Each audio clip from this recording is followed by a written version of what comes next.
Hello and welcome to the news at when. When? Well, the modern day, I suppose. Today we're looking at how come Britain has connections with so many countries around the world. Here to explain more is Bob Hale with the British Empire Report. Bob. Thank you, Sam.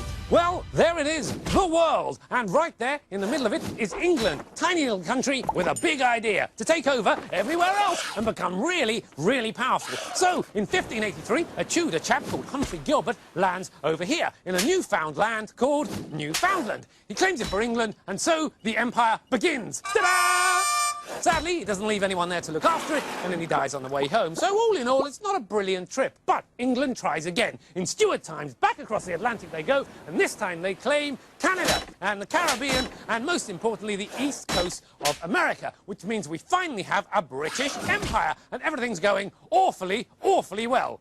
But not for long. The American states declare independence. Not only do they declare it, they fight for it, and they win! Oh, it's a disaster! So, Britain has to go and try its luck somewhere else. Fortunately, Captain Cook discovers Australia. So Britain says, we'll have that, and also decides they would also like a bit of Asia over here. Yes, you see, there's a British business in Asia called the East India Company, which trades in things like tea and biscuits. Yummy, because everyone loves teas and biscuits, right? In fact, everyone loves it so much the company becomes big and powerful, it starts to take over entire countries. Plus, Britain wins the Napoleonic Wars against the French Empire, and they nab more countries off of them.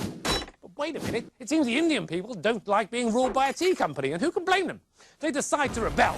The British Army, however, crushes the rebellion, and Queen Victoria takes over the country as Indian Empress, which don't impress the Indians. Ha-ha! Meanwhile, over here, it seems that the Dutch won't share South Africa. Naughty, naughty. So Britain has a couple of wars down there, the Boer Wars, and gobbles up a few more countries along the way. In fact, by the time World War I breaks out, a third of all Africans are ruled by the British. And what's Britain's prize for winning the war? A load more countries, of course. I mean, just look at it all. A third of the planet run by one tiny island.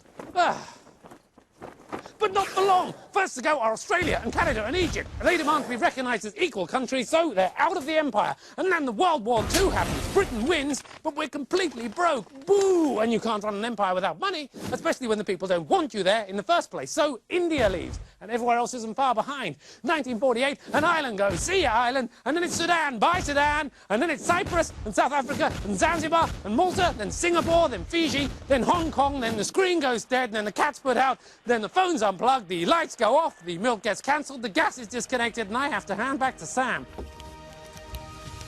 Back to you, Sam. Thanks, Bob.